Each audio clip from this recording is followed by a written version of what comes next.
Well, hi everyone. Welcome to another American TESOL Presents Free Friday webinars.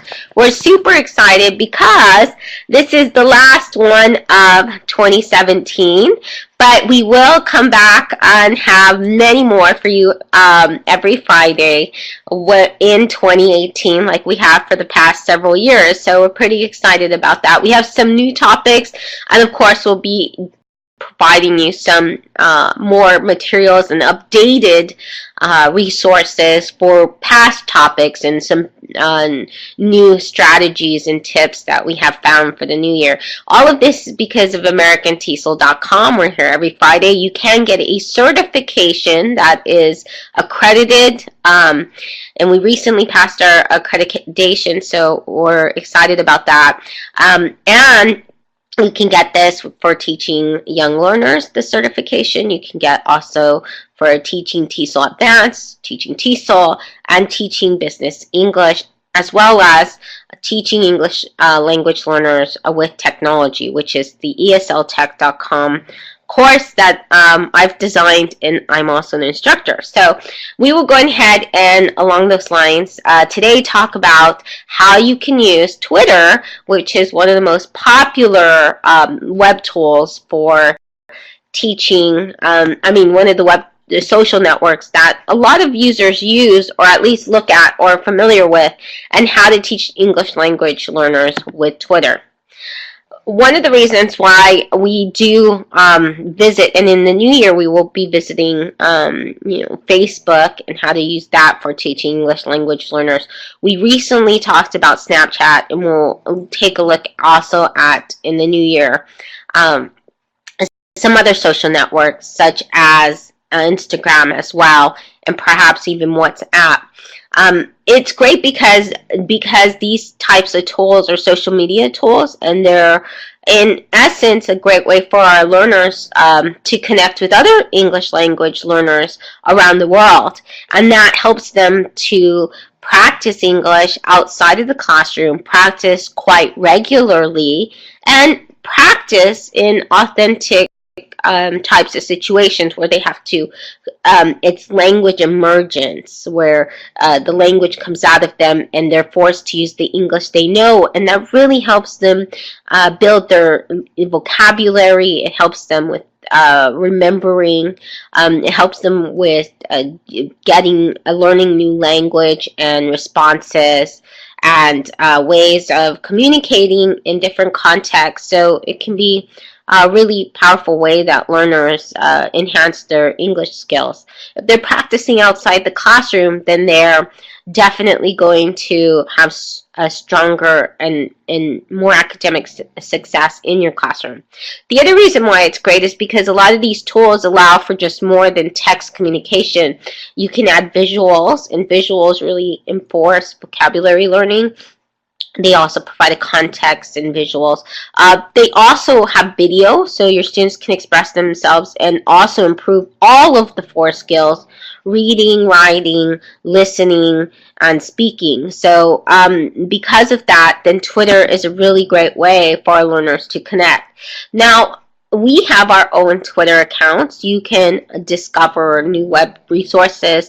I also regularly blog at least twice a week for American TESOL, and you can find those posts and resources 3 times a week, actually 4 times a week. So 4 times a week you can find posts on American TESOL that I write, and you can keep up with those resources. Included within that are the recordings. So every week we have a recording, and we post that on the blog. And also we also let you know about some of the top resources around the web. And you can find all of that if you go to American TESOL, at TESOL, and at ESOL webinars. Those are our Twitter accounts to keep updated. Also, if you have a blog post or you have something really interesting that you want to share, you can always tweet us there, and I'll retweet. I often retweet what people send us if it's a post or anything, and then we'll retweet it in a different in a future tweets as well, because we tweet at least 5 days a week on those accounts. So we do try to keep you updated as regularly as possible. when you do work with Twitter and also language learners, it's mostly for adults, and I'll let you know some tips. But really, for young children, it's better to just have a class account if you do use Twitter. But it's usually not recommended. Most social networks are not recommended for young learners for them to sign up. And one of the reasons for that, it's recommended instead a class account because it's hard to protect very young children. Plus, there's a lot of research that shows exposing too young to technology might not be good for their um, development. So it's very important that when we do use these tools, because they're not under the realm of education, they're not made for learning so much. They're made for communication. That we do this with precaution. So set a class account gives you a lot more control. Now, if your learners are on Twitter and they are university level, even high school level, then a way that you can connect all of their contributions is through a hashtag. A hashtag is a great way to be able to collect different responses, to have a back channel, and I'll show you some other ideas as well. But with the hashtag, it's really powerful way to learn, and it's really easy for you as well. So what a hashtag is if you put any number sign or the pound sign, see here, in front of a word on Twitter, then anyone who uses that pound sign and word within their tweets will automatically go to one website. It'll all be collected. They don't have to follow you. You don't have to follow them. I mean, it's a really fast, easy way to just, and if you click that, it becomes a web page. So it's really a great way to collect responses from everywhere.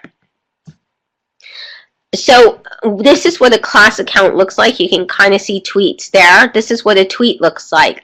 It used to be 140 characters, but now they're rolling out where you can have, I believe 240 is the new character limit. But it's not that long. It's a great way to do short pieces of writing. And that's important because when your learners sign up for Twitter, they see streams. Streams like Facebook. You know, when you scroll down Facebook, you see many different updates. Well, they're not too long. And Twitter's the same way. You can look in a stream, and whoever you follow, you just get short amount of readings, which is really great for language learning. You don't want to be overburdened. It's a short amount of text is a great way for students to be able, your brain to be able to comprehend what's going on. It's easier to manage, especially if they have different types of pictures. You're allowed 4 pictures to go in a single post. 1 to 4 of your pictures you can upload. You can add things to the pictures, like stickers. You can add GIFs. You can add different types of editing filters. So there's a lot that you can, and I really do like the filters. You can make it black and white, the pictures. You can make it like, look like a pastime, vintage style. So there's a lot you can do with picture editing as well. You can tag other people by adding their @ signs, and you can add links as well. You can add YouTube videos, and those will play within this will play as well. If you use Twitter's app Periscope, which is a different app, you can even live stream and present from within Twitter. So it's a really strong multimedia tool and a great way to connect with others around the world. The great thing about Twitter, unlike other social networks, is to see the tweets and stuff. You can follow people pretty easily and much stronger way keep up with them than in other social networks just by following them. I mean, in their stream, it's really easy to be able, and they don't have to follow you, so you can follow experts around the world, such as, Neil deGrasse Tyson, who is a science expert, astronaut. You can follow information sites, CNN, Fox, a lot of different stations around the world contribute their news via Twitter. So it's a great way to even assign, different types of fast readings, coverage, news, current events. Twitter is a great way to get the latest news on current events around the world, and they do use varied perspectives as well. But that's what the Twitter account looks like. And you don't have to even use you can use any kind of icon you want as your avatar, as the profile pic. You can name yourself any way you want. Here, Mr. Holland has called himself Mr. Holland's Class, and so he's a good example of a good Twitter account for a class. And what he does is he keeps students updated. He shows, what they're doing in class, so parents can keep on contact. Twitter accounts can be a great way to also provide background knowledge before an assignment, before they come to class. Twitter can be a great way for to inform parents, keep them so that way they can contribute. It also is a great way to be able to have to remind students about upcoming tasks, where they can find the review sheets, things like that. You can also have a hashtag instead. This is from my course. I had a massive open online course with the Ministry of Education in Spain, and so that was ours. It was about digital storytelling in depth. And so I collected student responses, of course. You can tell that with a massive open online course, there's thousands of participants. So instead of following everyone and having one followed, then what I decided to do was to have where students we collected resources via a hashtag. And so the students were able to talk about, all kinds of things, show their projects. It's a great way for students, if they're excited about what they did, they can post it as well. Notice that the hashtag is on top here and on the bottom here. It doesn't matter where you put the hashtag as long as you have the hashtag. I would recommend the hashtag be short. This one was really long, and it also had an underscore. So if you can put it all together and not have an underscore, that would actually be better as a hashtag. And if you made it short. So I did not make the hashtag for this course, unfortunately, but if I would have, then that would have been my recommendation, not to have an underscore, and definitely make it shorter because of the character limit. You can also recommend hashtags your students follow for learning English. If they follow a hashtag, then they're able to see English language learning materials from all over the world. They can, every single day, they can have a new quiz, they can have a new vocabulary word, they can have so much what they want, a new podcast, depending what they want to learn, a new video. So if they follow a hashtag, they can learn things, study English, learn a language, English please, learn English, Twinglish. Those are the top, according to Hashtagify, most active hashtags for learning English. So that's a great way to find English language learning websites, podcasts, videocasts, and all that. Now, this may be particularly good for you and important for you, which is hashtags for English language teachers. So if you want to keep up and you want to be able to find resources on a daily basis and find information, or if you want to share information to a wider audience, then these are some of the most active hashtags for English language learners, English language teachers. Language chat is another one. I didn't specify that to Susanna. I should have added that too, only because it's not only English language, but language chat is one of the most active, popular hashtags there is around. So thank you for offering that. ELT chat, ELL chat, TEFL chat, TESOL, ESL, ELLs, EFL, TEFL, TLEAP, EAP. So what these means is English for academic purposes. TLEAP is the Toronto. It's a Canada-based one, but they share a lot of resources. TEFL, teaching English as a foreign language. English as a foreign language is EFL. ELLs, English language learners. ESL, English as a second language. TESOL, teaching English to speakers of other languages.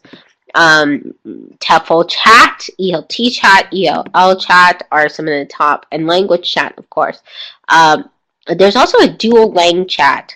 All of those are met by teachers on a weekly basis, and they share resources. They have a topic. I know ELT chat is on Wednesdays, every Wednesday, ran by Marissa Constantinides, which is my CELTA instructor. Really wonderful.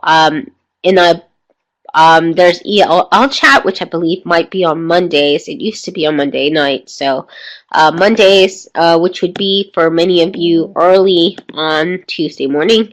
TEFL chat, I forget when that is. That's one of the newest one for English language learners. There's also BSIG, which is the Business English SIG. There's a lot of SIGs out there that offer information. There's IATEFL. There's YLT SIG, which is the Young Learners one for, I believe, JOLT, which is Japanese Language Teachers Association. So these are kind of some of the ones, and then you can also find a lot by SIGs and things like that, but these are some of the most popular general ones. Student accounts. So Twitter doesn't necessarily specify an age range. They do that because they want as many people to be on Twitter as possible. But they do and have in the past said that they recommend it for 13 and older.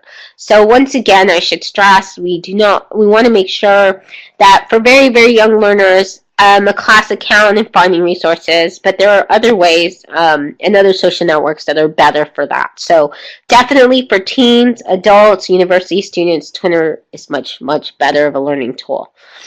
You can always encourage students to use avatars instead of their names to protect their identities. There have been teachers who have taught all over the world, especially in Australia. I know one, grade 1, who was very successful using Twitter in her classroom, first graders. They used avatars. Avatars are animals or cats or anything that protects their identities. It doesn't show a picture of them. Do not put their location. They should not. So Twitter has an area to put your location. One way to protect students is do not have them put their location. They can put a false location. And then they shouldn't put their names. They can become characters instead. To get students to be able to follow each other or to follow important sites where they, let's say, I'll show you some Twitter accounts. They're really great for English language learners, but for them to be able to follow these, because whoever they follow is in their stream. So if they look at their stream daily, if it's full of English tips, then that's a way to encourage them and remind them, hey, practice English today. Hey, here's a new vocabulary word. So it could be a very powerful tool for learning.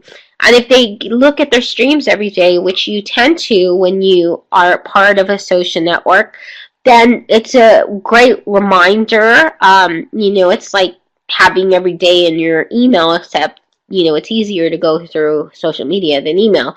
A reminder and an English lesson every single day. They could have an English lesson.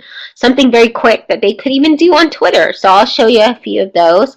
But you can give them a Twitter list of English language, teaching sites that are free to follow. I mean, there's quite a few. There's Sean Banfield's, News English. He has many sites. There's a lot of them, but there's some that even are part of Twitter where they actually put new vocabulary words and grammar rules and idioms. So that can be really great. And so you can create this Twitter list on Twitter. They follow it quite easily, and they can follow each other.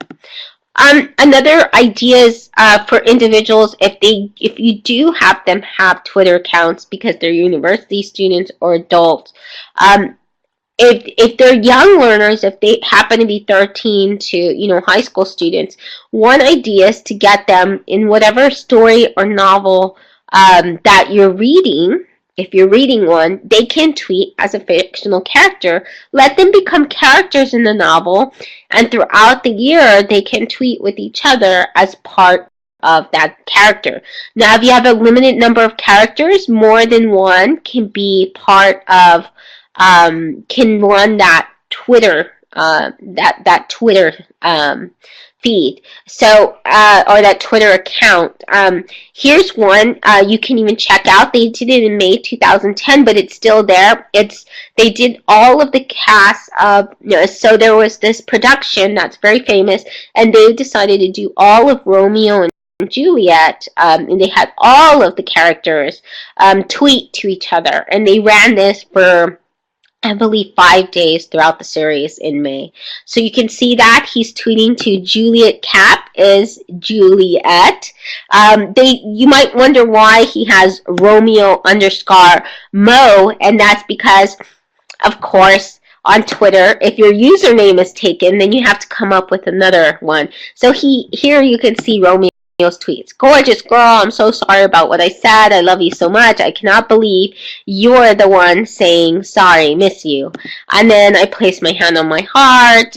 Here he talks to, he can send videos, he can send links, and they do it in modern terms. So they're taking a text that's ancient and old, and what they're doing is they're translating it into what the language would be now.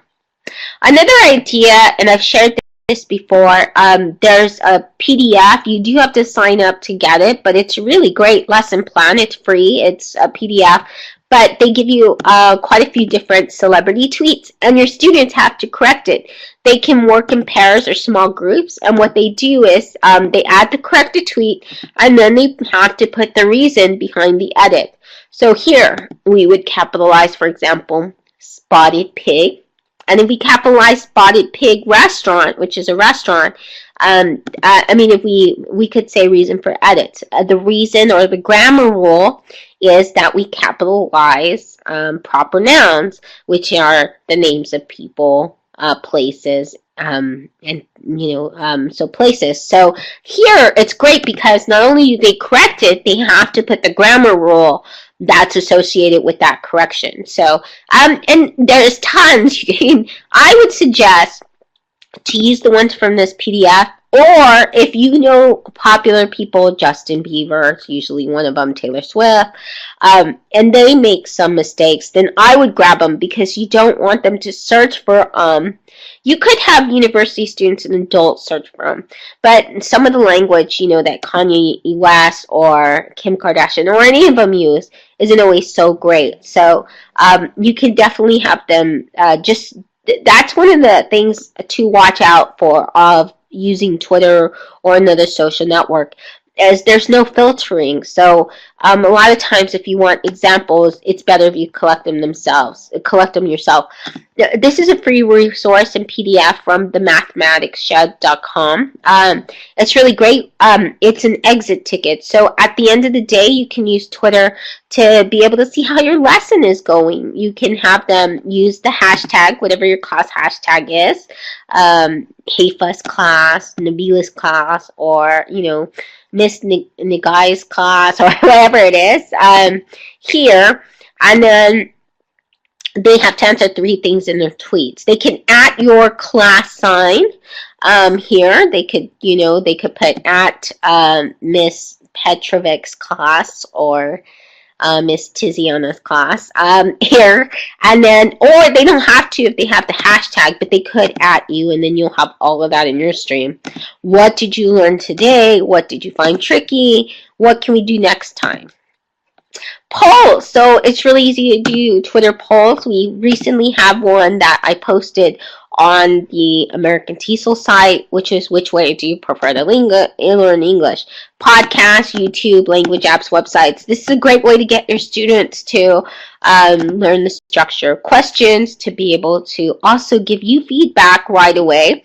It's really easy to do a poll on Twitter and collect information this way. You could do things like how many of you have access learn English by a computer at home. How many of you, what are your favorite online dictionaries to learn English? There's so many ways that you can use Twitter polls to be able to collect information and insight. You determine how many days, how many hours, how many minutes. You can only have up to 4 choices. So that is definitely something that's not always so great. At the bottom here, you can see, so whenever you tweet, this is how it looks like. You can add a hashtag at the end, you can add an emoji, and you can also add an image, up to 4 images. We can also, yes, you can apply those great ideas with the class account too. In fact, if you're doing a class account, then that's what I would suggest. Quick poll. You can even poll them a question about whatever the pop quiz is going to be for the day or anything like that. So that's a great suggestion, Nabila. And then here, this is where you have the poll. And here, make sure this is a location, geolocation. I turn that off. I don't like to put my location all the time. So those are something that you can look at, but that's how you do a tweet. You can have digital storytelling with moments. So moments is a feature within Twitter. It's a lot like, so now on Facebook you can do this, in Snapchat you can do this, and in Instagram they're stories, but Twitter calls them moments. What it is your students can make multimedia digital stories of what's going on. They can upload photos. They can upload very short videos, I believe up to 30 seconds, maybe even less on Twitter. And then they can have tweets and everything. They collect them together to make a moment. This is a really great way to do a news report.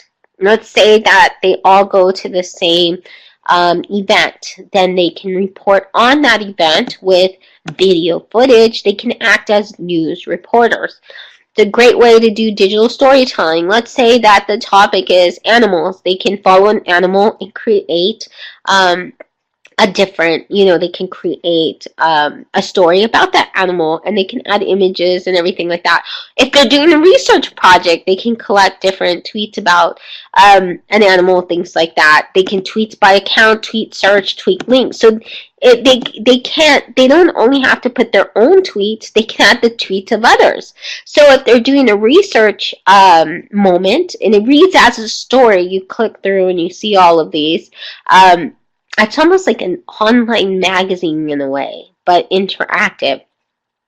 So they can do this on any topic. They can research a hashtag and collect. Let's say that they're doing coverage on, recent news such as the earthquakes, an earthquake in Mexico or something like that. Then they can collect the news to see what's happening. Or maybe, they're covering what's happening in the UN or climate change. They can collect tweets from different scientists around the world of what they have to say about climate change. That's a hot topic right now. So they can add their own contributions or their own tweets or tweets by others. Now, Haifa asked a really good question. Is there a difference between a class account and a normal Twitter account? There's no difference in the way you set it up. The same way that you set up your personal account. I recommend a class account because it's easier year after year, or a hashtag. There are no special features for the class account. They don't offer an education one.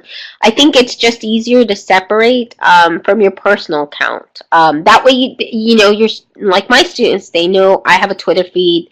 They can follow my tweets. But with the class account, it's easier for me to manage everything and kind of separate what's in the classroom and what they're learning from my normal tweets. So it's just an added recommendation for you to do another account because it's easier, especially if a lot of people follow you. It's easier not to mix up things, especially if you don't. Everything that I tweet is usually for teachers. So with my class account, that's that can be focused on their classes. So here's an example of a moment.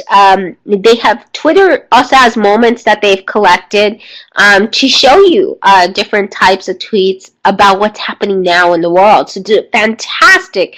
Twitter is one of the best way to keep up with current events, TV show, commentary, where to travel. I mean, it's just full of news, and it's news happening now. They provide news on discoveries and things every single day, which is really exciting. So here we have about Zohar. I did this the other day. The Toronto Zoo, hairy baby white rhino. You can look at the moment and look at everything about this baby white rhino taking place. You can host a Twitter class chat. Twitter chats are a great way. You do it with a hashtag. If you don't want to use Twitter with your students, like let's say you have a class account that they can follow or look at, because you don't have to be on Twitter to look at the tweets. If it's a public Twitter account, that's the other thing. If it's private, no one can see it. If it's public, I would make it public. Just don't put any specific information like location and things like that. But, make it public so everyone can see it. Families can see it. Parents, they won't be able to see anything if, and it could be overwhelming to try and add every single parent of your students. So I would make it public. And then if your students don't have Twitter accounts, but you just have the class account where you share news and updates and highlights, then you can do a mock Twitter chat. This is through Google Spreadsheets, and this is a free resource by Alice Keeler, who's really great with Google stuff. So you just look at it, you download it. It has, or if you're planning a real Twitter chat with students, it has where you list the questions, they add the question response. You add as many questions. She has up to 15. They have a comment, and then they can click here to tweet it. So it makes it really easy. It even gives the hashtag. It's a great way to plan a tweet, a Twitter chat. You can use Twitter. Sylvia Tolosona, Languages blog, who's really amazing to have the languages, is a great website. And so here she has it to where where her students actually found these animal remains on their campus, and she tweeted them to try to find out what this animal was. And she tells you the whole story of how they found out and discovered by tweeting these pictures and asking people, because millions of people use Twitter. There's scientists, there's researchers, biologists, so it's used by a lot of researchers as well. You can follow accounts to learn vocabulary and idioms and grammar. So these are a couple which I think are really great that have things within Twitter that your students can see. So for example, Rolls Off the Tongue has these very comical cartoons. No harm, no foul. What does that mean? I'm sorry, I hurt you, but you're okay. And so it's a quick way for your students to see this in their stream. The Y University is really good as well. Here they go through images, they make them very colorful, and here they're giving a bunch of transition words by function, which is very, very useful for students writing for academic purposes. Here we have the idiom of the day from the English Club. So English Club is really great, has thousands of learners, but their Twitter account is great. They give them an idiom a day, and then they let you know what it is. Grammarly, one of my favorite ones. It shows you grammar tips, and it does it in a very fun way. Recently, they did one on why it's important to have. I think they had one where how punctuation is so important. So it's really great. They do different pictures, and they have animated GIFs as well. TESOL Courses has a lot of different ones, and then leads you to a different quiz or grammar exercise. So here's a preview tomorrow, at the weekend, next week, next month. It is British English. It tells you present continuous for future plans. You click the link and you get to take the quiz. Here we have Grammar Girl. Grammar Girl is really famous. She has this animated GIF, and it tells you the difference between bailiwick, sheriffwick, which are all actually, she's telling you the difference between bailiff in the UK and the word bailiff in the US. You can have a lot of fun with emojis on Twitter. You can, because you can add emojis quite easily on Twitter, even to images, you can do things like add poetry. You can add digital stories. Little stories. They can, yes, kids love emojis. And you notice how a lot of this would apply even if you teach beginners. It's very easy for a beginner to be able to answer responses on Twitter. So what does that look like? Well, You can have something like this where you actually have them fill out, different categories, which I've showed in another exercise before, but this is at shellytarot.com/emoji. You can find these exercises. They can answer their current mood, how many pets they have, favorite animal, any of those queries they can answer on Twitter. Some other tips for using Twitter: you can have it as a back channel. They can look up current events daily, and also they can summarize.